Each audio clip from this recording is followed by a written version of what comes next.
Saudações, ouvintes, e sejam muito bem-vindas a mais um bate-papo à luz do candeeiro. Eu sou Franciola Araújo. Eu sou Caroline Silva.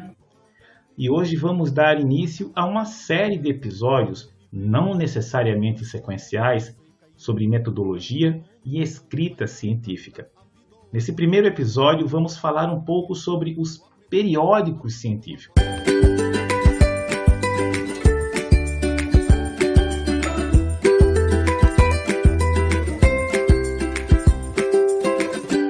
E aí, Carol, nós que estamos na academia sempre ouvimos falar em periódicos.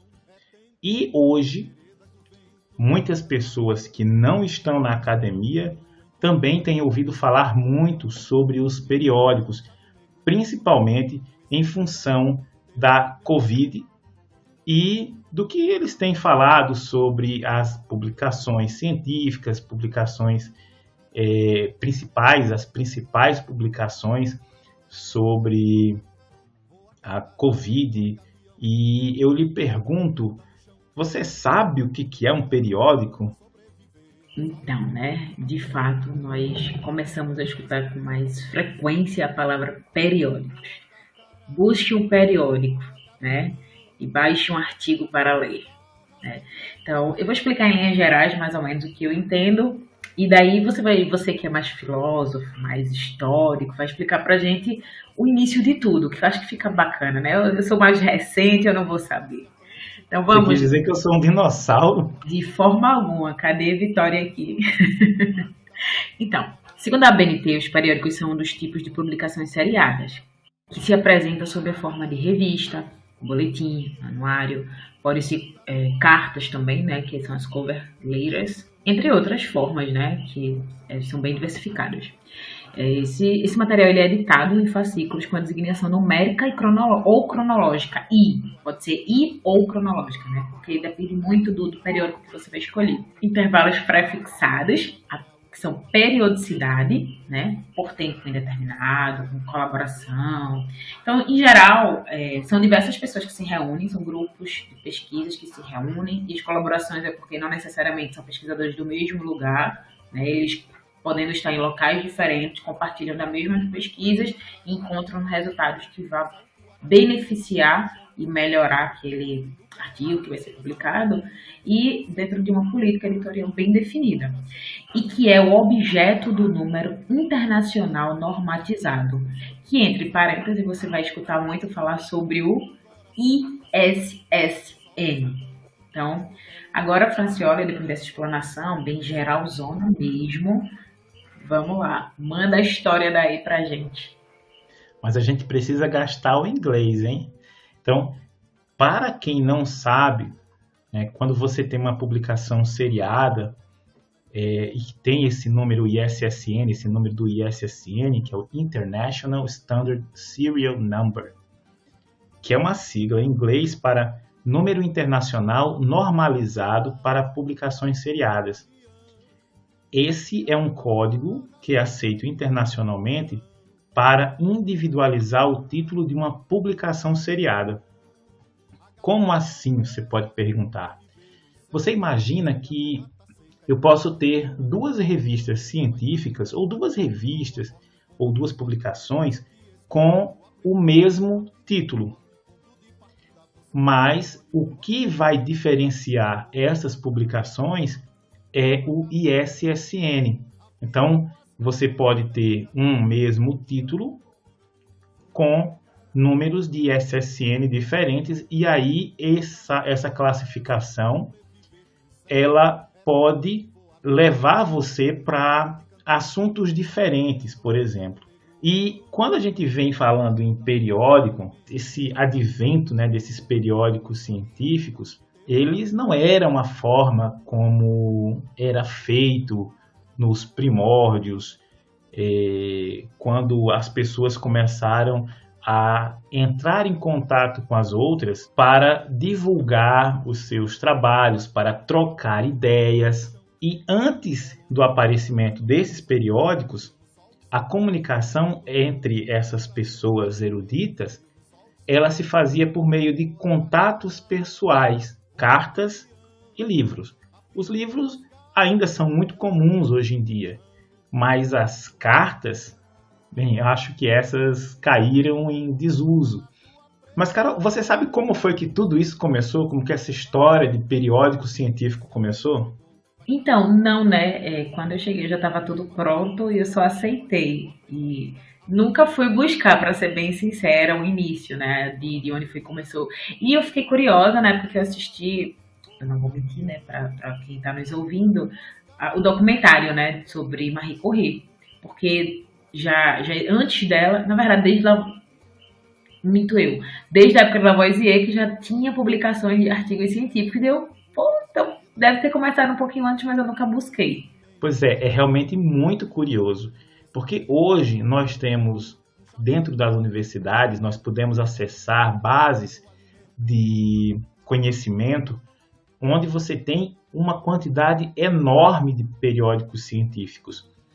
Você consegue acessar hoje um trabalho que foi publicado por um grupo de pesquisadores ou por grupos de pesquisadores da China, desde que o idioma não seja um problema e, lógico, né, de repente o periódico pode estar em inglês e aí você normalmente facilita um pouco, uma vez que o inglês se torna ou é essa linguagem universal da ciência, né? Mas antes do aparecimento desses periódicos, a comunicação era feita principalmente através de contatos pessoais, como cartas, livros, e essas cartas, elas normalmente eram trocadas entre cientistas que especulavam, que geravam hipóteses. Algumas vezes eles inclusive faziam um determinado trabalho, apresentavam a forma como eles realizaram esse trabalho e essa metodologia, a forma como ele descrevia, fazia com que uma outra pessoa, um outro cientista com o qual ele estava se correspondendo, ele também replicava aquele mesmo experimento. É claro que a gente está falando aqui de uma época longínqua, né, de certa forma, e todas essas comunicações eram feitas manuscritas.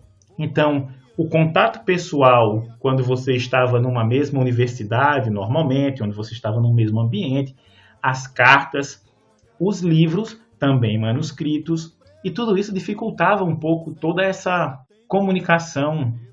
Mas, no final da Idade Média, Johannes Gutenberg apresentou para o mundo ocidental, né, para ser mais exato, a técnica de impressão por caracteres móveis. Então, ele inventou a imprensa. E, por volta de 1440, ele gravou as letras do alfabeto, isoladas, de forma a organizá-las para formar palavras, frases e páginas.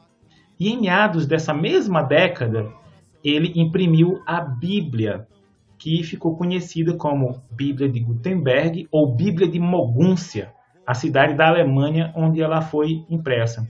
E aí você já imaginou, né? A partir do momento em que você tem a possibilidade de imprimir livros, de popularizar isso, porque agora não estou fazendo apenas um manuscrito, eu tenho a possibilidade de replicar numa escala um pouco maior. Então, esse novo procedimento de composição de palavras, ele gerou um aumento na produção do papel, o que fez com que os custos de produção baixassem e possibilitou um aumento do número de livros editados, assim como o número de exemplares em cada edição ou reimpressão. Evidentemente, você tem aí uma revolução cultural que contribuiu para a alfabetização, para incrementar a alfabetização, e o hábito de leitura passou a fazer parte do estilo de vida do europeu. E o ano de 1543 entrou para a história como particularmente frutífero na produção de livros célebres. E nele surgiram dois dos mais influentes da história da humanidade. Você saberia dizer quais são esses livros? Então, Eu acho que foi o livro do astrônomo polonês, né? Se a memória não tá tão ruim e o estudo não falha. E o outro eu não sei, Francione. Qual foi o outro? Quem é esse astrônomo polonês? Calma que eu não sei. Essa vai parecer intelectual. Esse astrônomo polonês é o Copérnico, o Nicolau Copérnico. Ah, é verdade, verdade. Ele, em 1543, foi publicado um livro sobre as rotações das esferas celestiais, publicado em latim, De Revolutionibus Orbitum Celestium. Se tiver algum professor de latim aí nos escutando, nos assistindo, né? Se tiver algum professor de latim nos escutando, pode mandar uma mensagem corrigindo a minha pronúncia, tá? E aí, esse livro, que foi lançado em 1543, do Nicolau Copérnico, ele marca o início da astronomia moderna. E nele é onde é feita a defesa, né, da teoria heliocêntrica de que a Terra e os outros planetas giram em torno do Sol, em detrimento daquela teoria de que o Sol era quem orbitava a Terra, né? E o outro livro, saberia dizer qual é? Eu sei que foi na área das ciências da saúde, né? Mas em específico esse realmente eu não sei. Não sei nem qual autor, nem de onde ele era. Esse segundo livro é do Andreas Vesalius. E ele foi também um marco quando se fala em publicações, porque o Vesalius, ele é considerado o pai da anatomia. Então, em 1543, foi publicado olha mais uma vez o latim aí, De Humani Corporis Fabrica, também conhecido como Fábrica, que é considerada a primeira obra moderna sobre anatomia humana.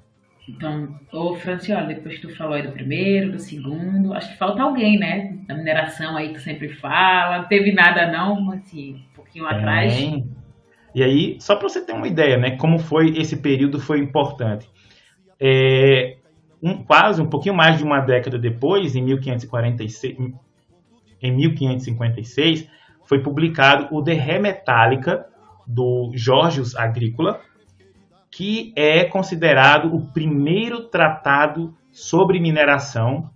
Então, foi uma época muito importante para a ciência, né, pela produção desses inúmeros livros a partir da invenção da imprensa. Show! A gente falou de história, né? A gente deu um apanhado bem genérico lá na frente, falou de história. Agora vamos falar, né, das primeiras revistas científicas, né? Que, na verdade, as revistas científicas, elas só começaram a aparecer na segunda metade do século XVII, né? E depois disso começaram a se multiplicar, né? Pelo mundo inteiro, inclusive, e diferentes campos do saber. Inclusive, Carol, você sabe quantas revistas científicas nós temos hoje? Não tenho nem noção. Em 2018, já se estimava que existissem mais de 30 mil revistas científicas, com aproximadamente 2 milhões de artigos publicados por ano. Caramba, é muita coisa. Eu não tinha noção, porque acho que ficou muito restrita a minha minúscula área e eu nunca procurei saber, mas é muita coisa. Tô Imagina só como deve ser para um estudante. Olha, isso sempre acontece, né? Quando a gente está ali na graduação, ou está na pós-graduação, que o professor diz assim, você escolha uma revista, vamos escolher uma revista para publicar o seu trabalho. Imagina só você conseguir escolher dentro de um universo gigantesco de periódicos. Não é tarefa fácil, né? É claro que a gente tem critérios, né? Tem aqui alguns critérios para fazer uma escolha um pouco mais consciente de onde vamos publicar, né? Aproveitando ainda sobre as primeiras revistas, né? Eu sei que o pioneiro foi o jornal de... Eu não vou saber falar tão bem essa palavra, porque ela é o quê? Francesa, gente. Se o inglês tá ruim, imagina o francês. Vai, Francioli, já falou aqui. Journal de Savant. Então, para quem curtiu, ele já veio do inglês, já foi lá para o latim, agora ele está no francês. Que ele não circula mais, tá? Ele não existe mais atualmente, mas ele foi o precursor disso, né? Ele teve seu primeiro número datado em 5 de janeiro de 1665. Tem noção que é isso? Então, 2 meses depois, em 6 de março, mais ou menos, na cidade de Londres, surgiu o inglês agora, vai. Vamos lá, vai para o inglês. Philosophical Transactions, publicado pela Royal Society of London for the Improvement of Natural Knowledge. Significa Sociedade Real de Londres para o Progresso do Conhecimento da Natureza. É o periódico científico que está há mais tempo editado e que continua em circulação. Então, vocês viram aqui Francioli gastar o inglês, o francês, o latim e eu, além do inglês que eu não me arrisquei hoje, eu fiquei com um bom e velho português que já dá bastante trabalho. Então, né, depois que a gente falou disso tudo, existe um porquê, né? Do surgimento, qual a razão disso, por quê? Os periódicos científicos, eles surgiram, né? Tem que ter uma razão para isso, ou não? Olha, se a gente for analisar bem, existem muitas razões para isso e como a gente tem muitas razões, nós temos muitos fatores e isso torna isso algo complexo. Mas se pode elencar algumas razões, como, por exemplo, a melhoria da instrução, dependendo da leitura do periódico, extensão do lazer, hábito de leitura, progresso científico e avanço da tecnologia de produção e distribuição de material impresso. Então, assim, você tem muitas razões do porquê você ter o surgimento desses periódicos, né? Além de que, naquela época, quando você tem o Renascimento, você também trouxe um enorme impulso às letras e às artes. E isso repercutiu mais tardiamente na ciência, ou nas ciências. E quando você tem a Revolução Científica no século XVII, ela passou a exigir uma comunicação melhor com o seu público, que estava interessado em novas realizações. Então, havia uma crença de que, para que você conseguisse estimular novas descobertas, era preciso um debate mais ágil. E os periódicos científicos eles vieram preencher essa lacuna e sistematizar a comunicação entre os cientistas, que é uma coisa muito interessante, porque imagina só, muitas vezes você, como ainda tem, pessoas trabalhando no mesmo assunto, com o mesmo problema, tentando resolver o mesmo problema, em locais completamente diferentes. Numa época onde eu não tenho internet, onde eu não tenho telefone, onde eu não tenho as tecnologias que nós temos hoje, trabalhar em conjunto era bem mais difícil. E você conseguir fazer com que as tuas descobertas ou que um projeto que você está desenvolvendo ele recebesse alguma contribuição de um outro grupo, você tinha que apelar para as cartas. Então, imagina você mandar uma carta hoje do Brasil para a China, por exemplo, daqui que a carta chegue, e isso era algo que demorava bastante. E quando você tem os periódicos, você começa a ter a possibilidade, ainda numa época, lógico que as cartas é quem dominavam, mas você tem, pelo menos, a possibilidade daquela informação chegar a um número de pessoas maior num período de tempo menor. E isso agilizava. Mas isso quer dizer que agilizava muito? Não, nem tanto. É muito diferente do que a gente tem hoje, né? Que você tem os periódicos sendo publicados de forma digital e você tem acesso, muitas vezes, imediato àquela publicação. No momento em que você recebe aquele artigo, que você vê aquele artigo, se for algo que interessa, você pode entrar em contato com os autores via e-mail, por exemplo. numa situação inicial, quando você tinha no surgimento dos periódicos, que aquilo dependia de cartas e que aquilo poderia, sei lá, demorar 6 meses para você ter uma carta indo e voltando, a depender de onde você estava, talvez até mais. E hoje você tem uma relação um pouco mais rápida. Então, nos beneficiamos muito, né, em termos de daquele pensamento inicial sobre progresso e avanço da ciência com os periódicos, porque nós temos hoje a possibilidade de ver esses resultados com muito mais rapidez. E algo que é muito importante, que vale a gente sempre salientar aqui, que é uma forma de sistematização dessa comunicação entre os cientistas. Por quê? Porque você tem ali, numa carta, muitas vezes, na maioria das vezes, uma comunicação pessoal. Então, você tem ali uma forma de falar, de conversar. É muito direcionado, né? Você direciona para quem você quer falar. Exatamente. E aí você acaba tendo hoje, né, uma sistematização que, inclusive, é em alguns pontos, em alguns círculos, muito debatida, criticada, mas que permitiu que as pessoas elas se comunicassem de uma forma mais prática, mais dinâmica, mais sistematizada, fazendo com que algumas lacunas da comunicação elas pudessem ser removidas para que as pessoas pudessem entender o que as outras estavam falando. Aproveitando que você falou das cartas, né, Francioli? Uhum. É importante a gente, como a gente já pontuou aqui, as cartas elas eram pessoais. Então eu escrevia diretamente para a Francioli e eu já sabia o jeito que eu tinha que escrever para a Francioli. E isso começa a mudar. Por quê? Porque na carta eu apresentava a minha forma de pensar, a minha pesquisa, né? Apresentava o artigo propriamente dito de uma forma mais polida, de uma forma mais direcionada.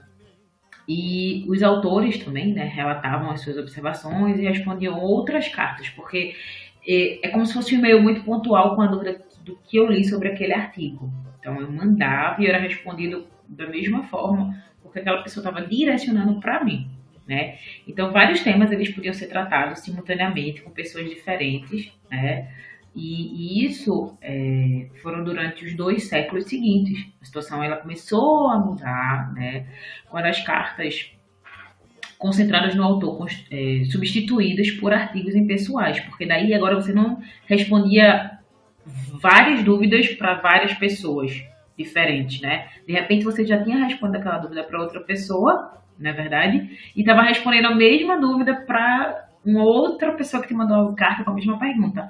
Então, a partir do momento que os artigos eles se tornaram impessoais, né, que eles começaram a substituir a linguagem, eles começaram a responder sobre a pesquisa daqueles autores de forma mais rápida e prática. Então, isso foi um ponto, né, de sistematização, onde tu deixa de responder uma única dúvida e acaba por responder todas da tua pesquisa, né, Francioli? Mas comenta mais um pouquinho pra gente.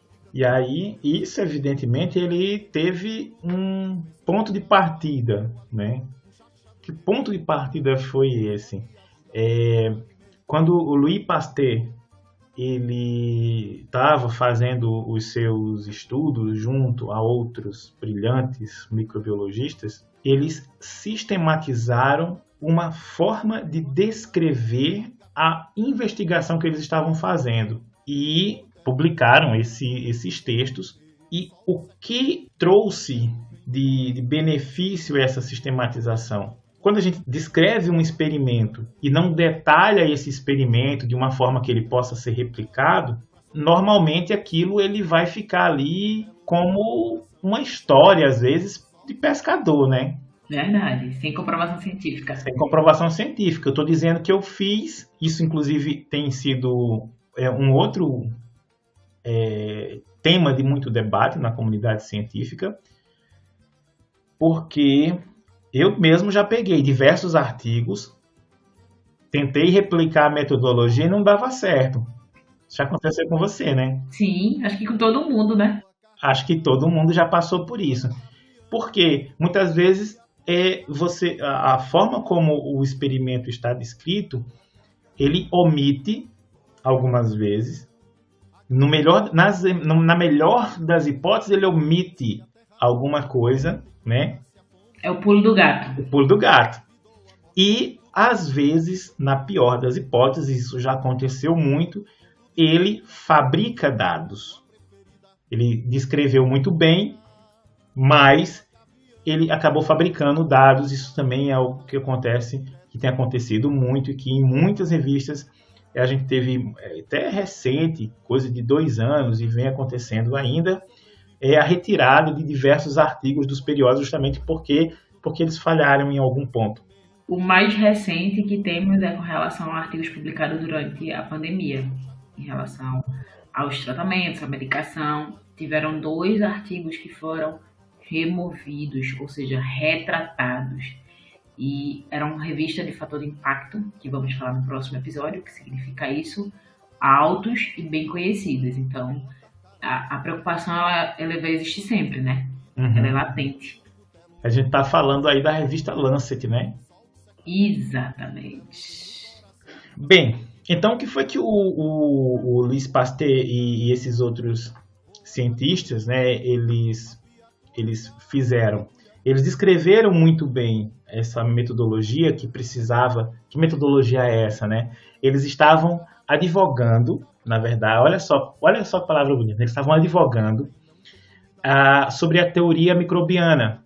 Então, assim, eles defendiam a tese da teoria microbiana em detrimento da geração espontânea e dos miasmas como causadores de doenças. Para quem não ouviu falar em miasma, você pode procurar lá no dicionário ou consultar um dos nossos episódios anteriores, quando o Gabriel fala sobre história da ciência, tá? Só ver um pouquinho lá atrás. Então, eles confirmaram a teoria que eles estavam postulando e, a partir daí, passou-se a ter a necessidade de descrever melhor as pesquisas e em detalhes, para que eu pudesse ter elementos que convencessem a comunidade científica. Então agora vamos falar um pouquinho, né? A gente falou um pouquinho do que acontecia antes, e agora a gente vai falar um pouquinho da atualidade. A gente já deu uma explanada aí, né? A gente já jogou alguns exemplos atuais que inclusive aconteciam e acontecem. Infelizmente a gente sabe que ainda vai acontecer, mas vamos falar um pouquinho disso. Então, a estrutura dele espelha, né, o modo de comunicação científica dos nossos dias, né, do cotidiano, de algo mais atualizado. Um texto com tal estrutura, ele facilita, né, para o revisor, que é as pessoas que vão estar julgando se aquele conteúdo é importante, se faz sentido, se é idôneo, se tem comprovação científica realmente, se foi validado, e depois chegar no leitor, depois que aquilo passou pelaquela etapa dos revisores olharem e dizer, tá ok, que basicamente são outros pesquisadores julgando o teu trabalho, né, dentro da competência deles, são pessoas que você nunca viu na vida, nunca teve contato, deveria ser sempre dessa forma, para não ter o julgo, né, meu amigo. Então não, ele vai julgar pela competência e pela qualidade do que está sendo escrito para ele, certo?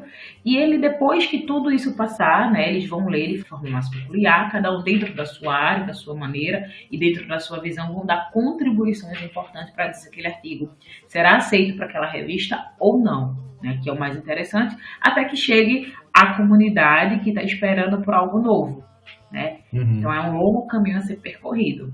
A gente fala que são revisores de algo fácil, tem a revista que demora 6 meses para devolver, né? Outras demoram 1 mês. Então, algumas demoram alguns anos. Cada um com a sua sorte. Exatamente. Então, o mais comum consiste em inspecionar o material, né? Procurando tópicos que sejam de interesse, fazendo o mais rapidamente possível. Mas é como a gente falou, isso não cabe a todos. Deveria ser assim, mas não, nem sempre é, tá? E eles sempre têm uma demanda... Mas nesse ponto eu discordo um pouquinho. Eu acho que ele tem que ser assim. O correto seria você ler o material fazendo o mais lentamente possível, que é justamente para você...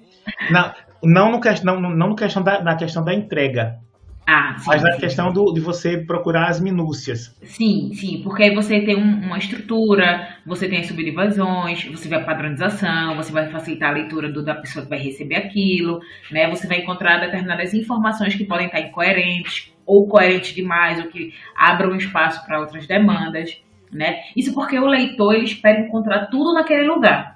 Então ele está habituado, na verdade, a ler e querer localizar. Então, eu concordo com você, quando o revisor ele tem que ter uma leitura mais minuciosa.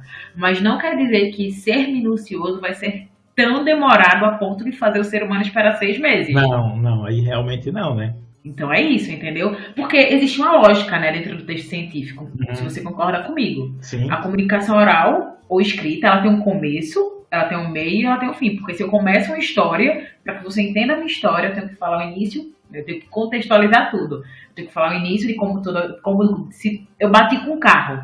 Você vai contar como para a polícia que bateu com o carro? Rapaz, eu tava no bar, bebi. Aí você vai omitir? Ele vai saber. Então você precisa contar os fatos dentro da maior realidade possível. Então você tem que contextualizar no início, depois você vai para o meio, depois, porque o meio é já puxando para o fim, né? Você já contextualizou a sua história todinha, bonitinha e tal, chegou no meio, você está dizendo como foi que você chegou ali, e o fim é como se tudo aconteceu, se foi bom, se foi ruim. E teu leitor vai julgar, tu vai julgar que foi bom, e teu leitor vai dizer, não, olha, não foi tão bom assim. Mas tudo tem um meio, começo e um fim. Eita, troquei. Tudo tem um começo, meio e fim. O autor introduz o tema, como a gente falou, né? Ou seja, eu vim do bar. Uhum. Ele precisa concluir o porquê que ele estava dirigindo, se foi positivo. E aí é outros 500.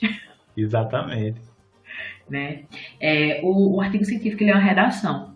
Ele acompanha uma sequência de uma redação, ele tem uma lógica a ser seguida. Ele tem partes essenciais que compõem, que encontram as informações básicas sobre o assunto investigado, uma justificativa para o estudo. Ele precisa ter um objetivo claro e plausível, importante, né? Aquele objeto de estudo que ele investigou, o que ele se propôs a alcançar com aquilo ali, né? Porque ele precisa dar um retorno que seja eficiente, que seja interessante, que seja válido dentro desse trabalho, desse relato que ele vai estar fazendo. Mas ainda são arrolados fatos e argumentos em ordem lógica, né? Para que a conversa e o leitor... Porque você vai... Pensa comigo, Francione. Tu tá conversando com o teu leitor. Tu não tá ali para... Ele não vai poder perguntar para você, pessoalmente. O máximo que ele vai poder fazer é mandar um e-mail. Mas então tu tem que ser o mais claro possível na forma que tu vai escrever. Então tem que estar tudo dentro daquele texto. Né? E é muito complicado, né, Carol? Muito, porque a gente já conversou aqui também em episódios anteriores como é fácil as pessoas se perderem no momento que estão escrevendo.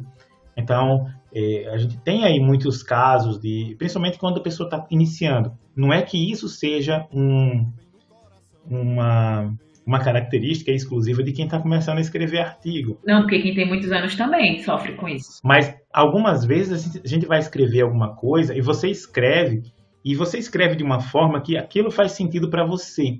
Mas não faz sentido para quem está lendo o que você escreveu. Faz sentido porque você está executando. Mas para quem não está executando, talvez não faça tanto sentido. Exatamente. E daí é que o bicho pega, né?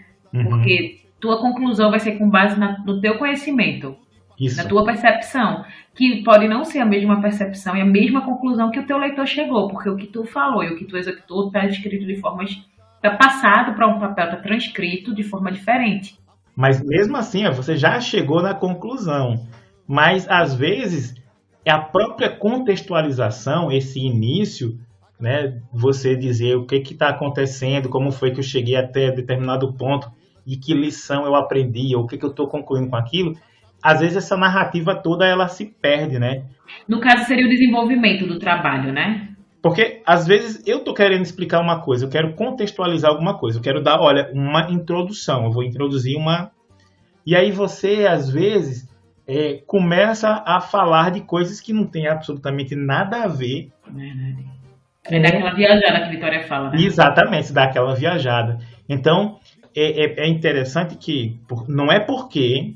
os artigos científicos que estão dentro dos periódicos, que eles sistematizam, né? Então, os periódicos científicos, cada um deles tem o seu editorial, como você falou anteriormente, eles sistematizam a forma como o artigo vai ser apresentado. Não é porque ele tem uma estrutura lógica que as pessoas obedecem a essa estrutura lógica. Muitas vezes parece lógico. Olha, siga o modelo. Siga o modelo. Né? As suas chances de errar diminuem. Né? Mas não quer dizer que a pessoa vai conseguir seguir a estrutura. Justamente. E é um problema. Porque é a mesma forma de uma redação. Quando você começa a redação para o Enem, para o vestibular, sei lá para que seja, você se perde no meio do caminho. Você começou uma coisa, e depois você esqueceu. Parece que você dormiu 10 minutos e voltou a escrever novamente. Essa é a sensação que a gente tem em relação a alguns artigos. Mas é isso. Eu acho que agora a gente pode falar mais ou menos, né, como seria uma sequência, né, que a gente poderia aplicar para a maioria das pesquisas, para a maioria das revistas. Introdução, desenvolvimento e conclusão. Como se daria a introdução, Franciel? Eu acho que, na verdade, essa é a estrutura básica de todos os periódicos, né? Uns incrementam mais, outros menos, né? Isso. Mas, assim, no geral, é uma estrutura básica de todos os periódicos, essa sistematização para que a gente tenha uma sequência lógica das coisas. Então, você normalmente vai ter uma introdução, que é onde você vai apresentar a ideia central do que trata o seu artigo científico, e é nele que o leitor ele é apresentado sobre do que se trata o texto. Né? Isso. O texto ele se trata de quê? E o desenvolvimento, Carol? Então, o desenvolvimento é o desdobramento, né, das ideias centrais que você já deixou lá atrás, que tem alguma coisa a mais ali, tem um que a mais que você precisa ler para entender. E você começa a debater com uma maior profundidade sobre o tema que você propôs. Né? O autor ele apresenta argumentos que conseguem sustentar a ideia que ele expressa lá na introdução, porque na introdução ele dá uma visão geral. E no desenvolvimento ele consegue lhe convencer, ele lhe comprova, através dos dados científicos que ele levantou durante todo o estudo, que aquilo ali é válido, que aquilo ali é real, que aquilo ali ele conseguiu executar. Aí eu vou concordar com você, que ele conseguiu executar. Não necessariamente que você é vai válido. Conseguir. Tudo bem. Que vai ser validado por você, mas que ele prova que ele executou. Ele está provando para você que ele fez. Se foi da maneira certa ou não, ele está dizendo, olha, eu fiz e deu certo, deu errado, porque não se publica só artigo do que deu bom, né? Isso. Tem muitos artigos que publicam, olha, não vá por esse caminho, que vai dar muito ruim. Exatamente. E daí ele diz, essa é a minha experiência, talvez você tente dê melhor, talvez você tente dê igual, e talvez você tente não dê nada. Mas é no desenvolvimento que ele tem que deixar muito claro para o leitor dele ter essa percepção de se ele está executando o mesmo tema, o que é que ele pode fazer.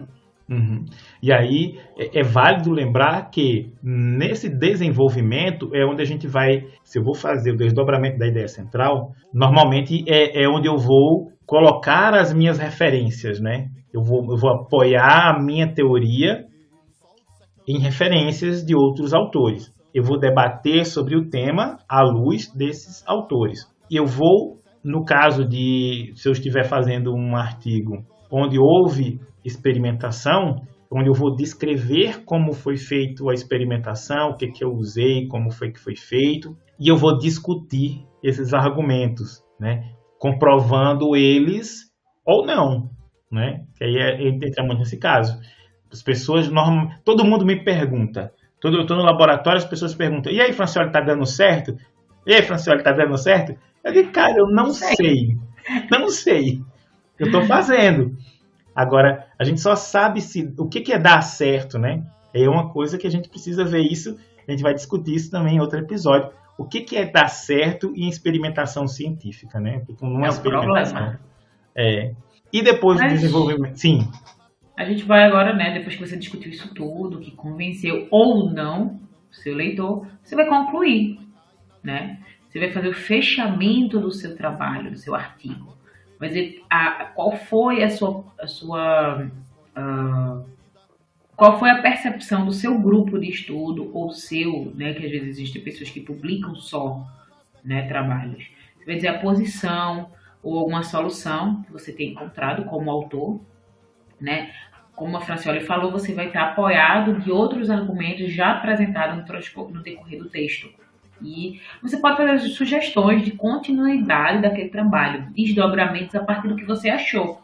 Você pode deixar lá que a partir do que você encontrou existem possibilidades daquilo ter outras visões, outras possibilidades e que se torna interessante continuar aquele estudo, porque a ciência ela não é estática, ela é dinâmica. Então, a partir de um ponto de vista, se criam outros pontos de vista totalmente diferentes, né? E a partir de estudos de regiões diferentes, a perspectiva pode ser totalmente diferente também. Então, a tua conclusão tem que estar muito bem amarrada e de acordo com tudo que você falou lá, porque agora é você que está falando com base no que você produziu. Eu produzi isso e deu certo por conta disso, disso e disso. E eu produzi aquilo e deu errado por conta disso, disso, disso. Ou seja, não formou nada, eu precisava formar um filme, não formou. Ou eu precisava que a ideia fosse passada para um grupo de 20 estudantes, né, quando o experimento é teórico ainda, e ela não foi passada, ela foi passada para 2. Então, todo o teu retorno, seja ele teórico ou experimental, tem que estar ou solucionado ou a um ponto que você tenha descoberto algo que possa dar continuidade àquilo que você deu início, porque você pode ser o precursor da ideia, não é verdade? E aí, Carol, eu acho que a gente pode fazer já um pequeno fechamento, né, do que a gente discutiu hoje, né? A gente falando um pouquinho aí sobre o que são periódicos, porque os periódicos eles são muito importantes.